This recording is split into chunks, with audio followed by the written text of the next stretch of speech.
I'm going to talk about metrology. That's not meteorology. It's metrology is the science of measurement. And before I get into that, I want to reiterate very quickly how wireless works. Thanks to Rick Murphy and Scott Williams. This is really important, I think, for getting people into the industry, supporting those who are trying to climb. It's a lot of free resources there, and we're going to put a lot of time and effort into making sure that this is a really good resource for the industry. So what is metrology? Again, we're going to talk about science of measurement and why that's important in Wi-Fi in particular. I find it interesting in my own past, having worked in that industry. It's a whole different line of business, and then to move from that into Wi-Fi I thought it had nothing to do with each other until several years later. We're going to talk about what types of devices need to be calibrated or get calibrated, and why we don't calibrate things in Wi-Fi. You may have heard the term calibration. Maybe we need to calibrate that adapter, that piece of software, and things like that. So most of you guys know me. If not, come give me a hug later. Metrology is not this. It is not meteorology. That's different. So we're trying to make devices accurate, and different manufacturers have different procedures for either reporting, just simply measuring and reporting, or simply adjusting different devices. So we need to use something we call standards in this industry of metrology. Standards are devices that are traceable to the National Institute of Standards and Technology, or NIST. We typically do a 4-to-1 at each level. So if I'm calibrating an end device, let's say it's a spectrum analyzer or power meter or a torque wrench or a multimeter, anything like this, the thing that calibrates it's going to be 4-to-1 better. And then, of course, anything that calibrates that is going to be 4-to-1 better, and 4-to-1 better all the way traceable to the National Institutes of Standards and Technologies. Okay? So I started off my career, I went straight out of high school when I was 17 into the military, and I chose this metrology field. It's called calibration. That's what they like to call it, as kind of a slang name. All the branches of service have this because all the branches of service have equipment that need to be accurate. So I was in this field for about 5 years total, military time plus civilian time.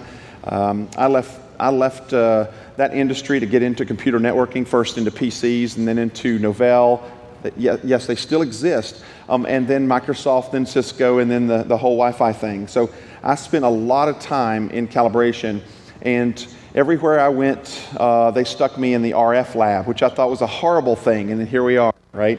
So yeah, the first time I got stuck in the RF lab, I was in Korea, and when you're 18 years old and you're in Korea, there's only a couple of things you're interested in, and especially as a guy.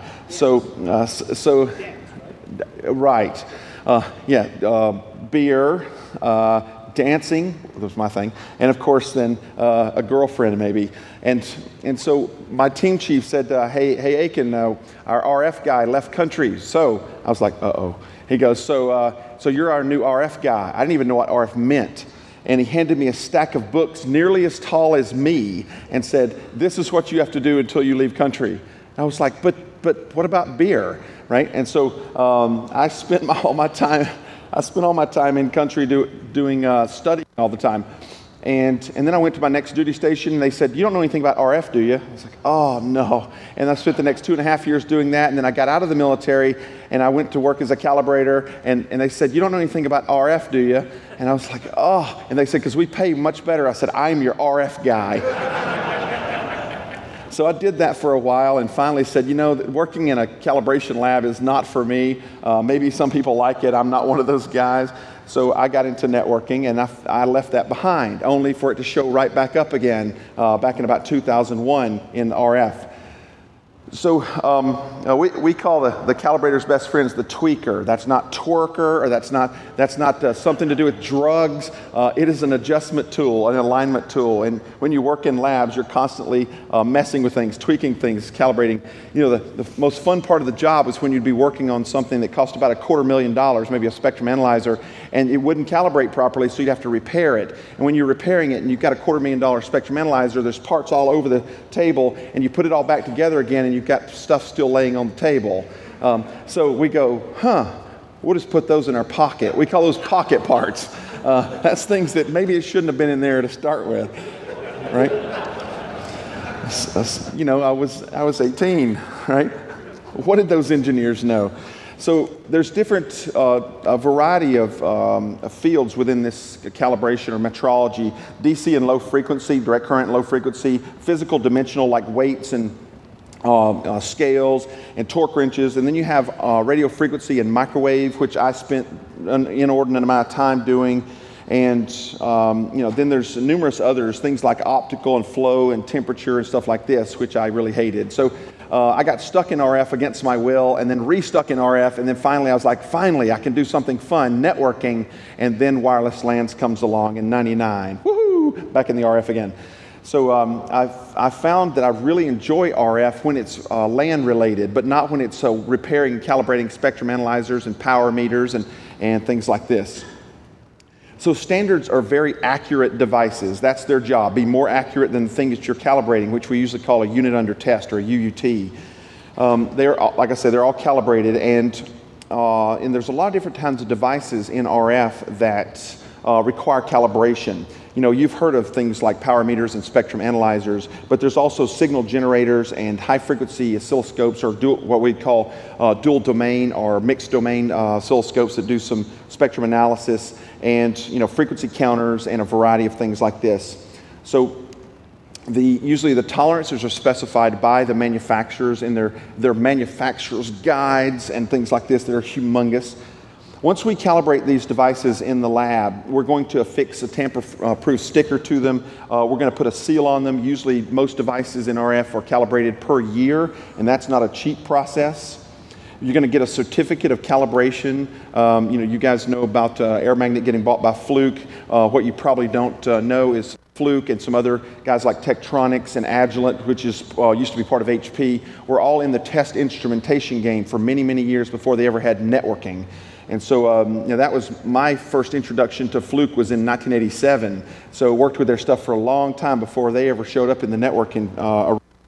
So many calibrated devices can't be adjusted, so you need to have a test report, and you need to have an automated system to run those test reports so that you can produce either tens or even hundreds or thousands of data points. Now, if you had a wireless NIC and somebody handed you a 20-page report, a 50-page report, and said, for everything that you measure, make sure you look it up in the report and make sure you understand for that channel width, for you know, for that number of transmitters or receivers, here's the offset that you need to apply to make sure that that's actually accurate.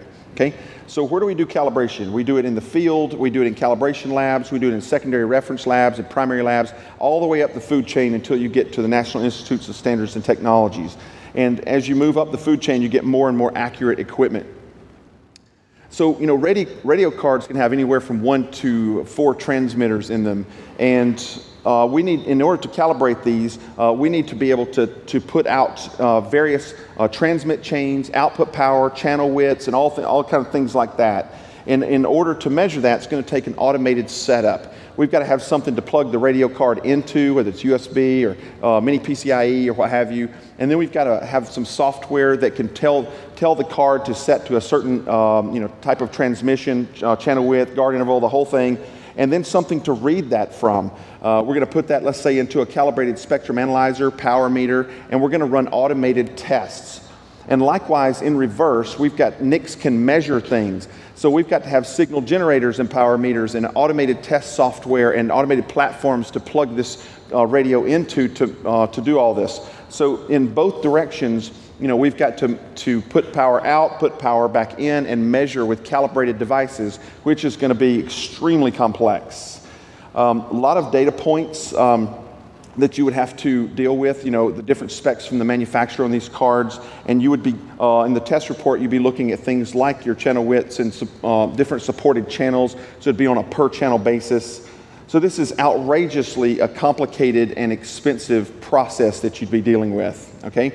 This is kind of a step-by-step of what you would have to do.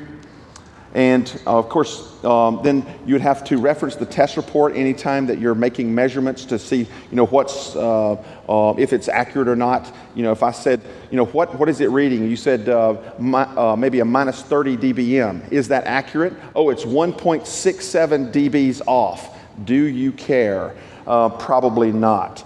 So we would need to either be able to program into the software and the drivers, all these offsets from the test report, or we got to do it manually by looking it all up, both of which is horrible.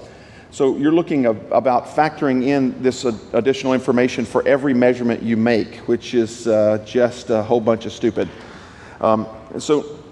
So it's all of the RSSI and the co-channel interference and all this is all relative in Wi-Fi. Everything is relative, which I think sucks, but we don't have any choices of the matter.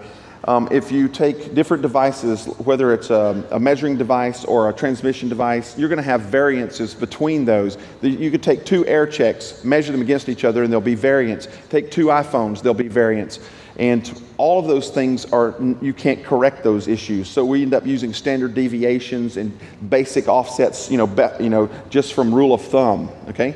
And of course, all of your RF environments are different as well. So the conclusion here is, even though we would love to calibrate things and make things accurate in Wi-Fi, it's an impossibility due to the time and cost. You buy a NIC for 30 bucks and it takes you 2,000 bucks to calibrate it and get a test report, by the way, that you won't use. And so don't say our NIC is calibrated. Don't say that our NIC is accurate. Don't say that this test device is accurate. What you can say is it's stable. It is making a measurement. But how do you know it's accurate? You don't unless you calibrate it. That is the truth of the matter. So don't pretend you can do that.